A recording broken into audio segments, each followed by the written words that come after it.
Greetings, people. This is Yardi Reviews, a show where we give you a multicultural perspective on all things film and television. I'm your host, Sadiq Johnston. I'm also joined by my co-host, Irv. Hello. And I'm also joined by Dan, the producer. Yep. Alright, so right now this is the movie news section of the show. We're going to talk about some different topics that came out in this past week on movie news. So, Irv, what's the first order of business today? Netflix, the series A.K.A Jessica Jones has cast Rachael Taylor as Trish Walker, A.K.A Hellcat. Yeah. Who's Hellcat?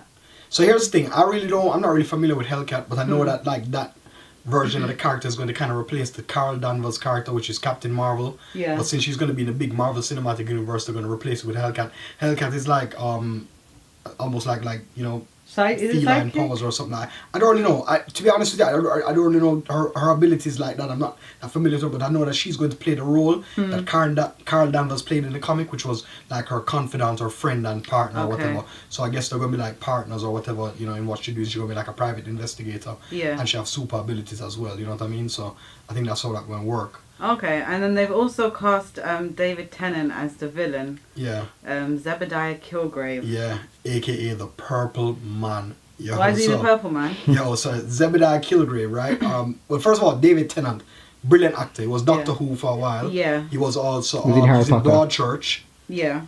He was in Harry Potter. Yeah, he's in Broadchurch as well, and he was also in the American version of Broadchurch, which they cancelled.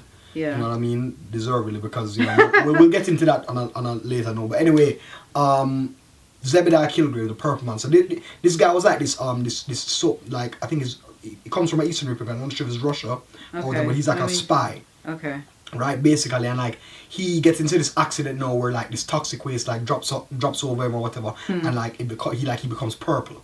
Like Yugoslavia, sorry. Yugoslavia, yeah, okay. There you go. And he becomes like totally purple. So basically what it does, it gives him this ability where like his pheromones like gets into people, and basically anything he suggests, like people does it.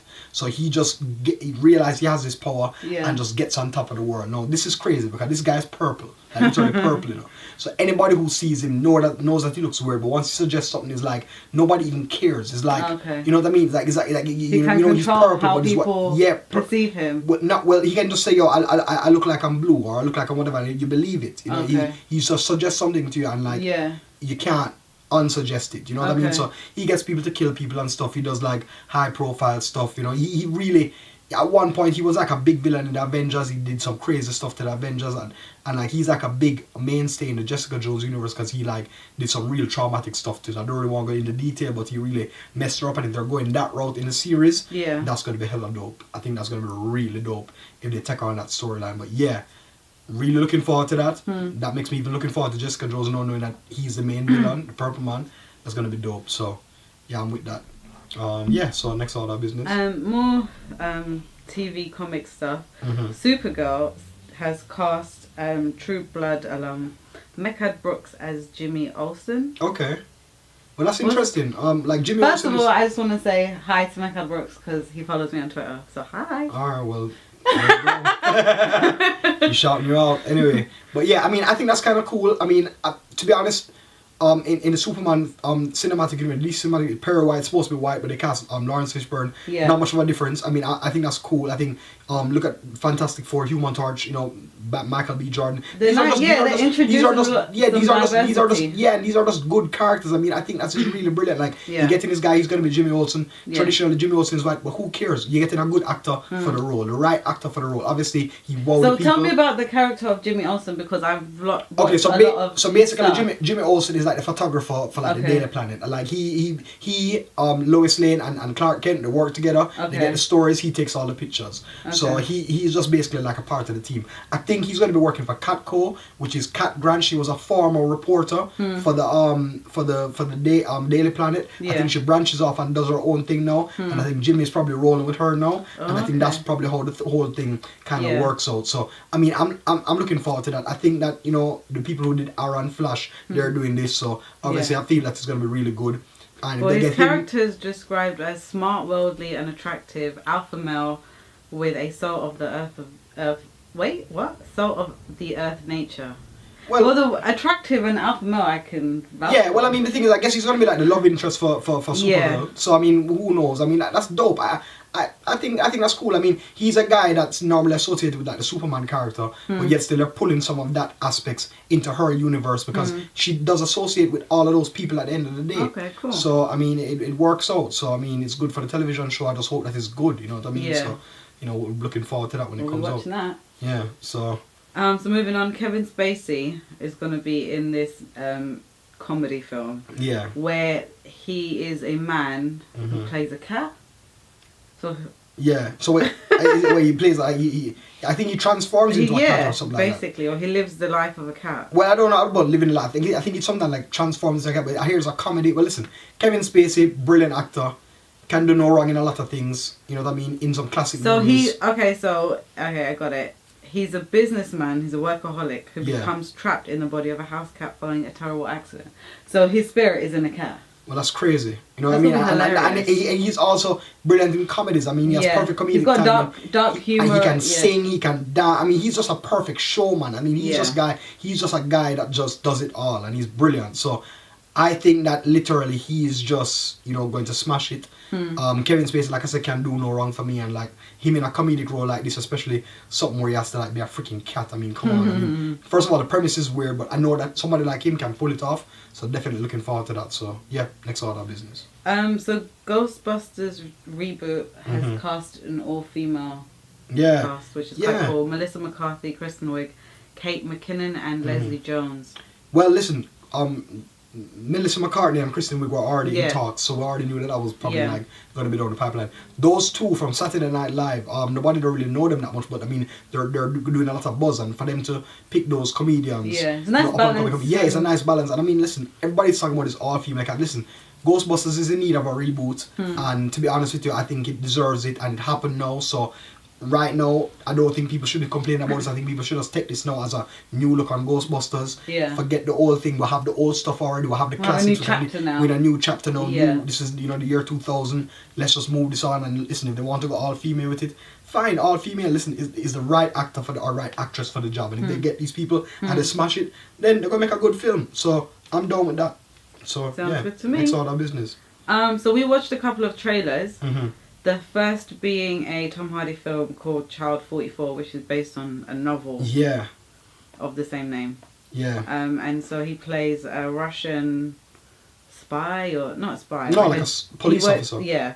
And he tries to find a killer in Russian, so he's got this Russian accent, blah, blah. Yeah. I saw the trailer. I was like, well, listen, Gary Oldman, him. He just suits that kind of uniform. Listen, he just suits anything he does. Tom Hardy's just like a chameleon. I always keep saying he's like this chameleon actor. This dude just transforms into whoever he's supposed to be.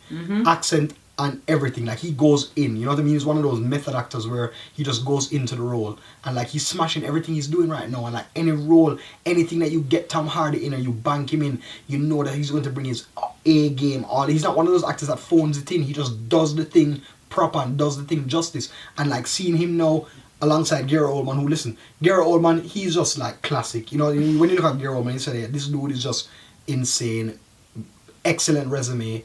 His stuff is always top notch. I mean, sometimes he dials it in, but that's very rare because, I mean, this guy's a veteran. You know what I mean? He's on the leagues of like one of the best. You know what I mean? And him alongside Gary Oldman with this whole Russian premise.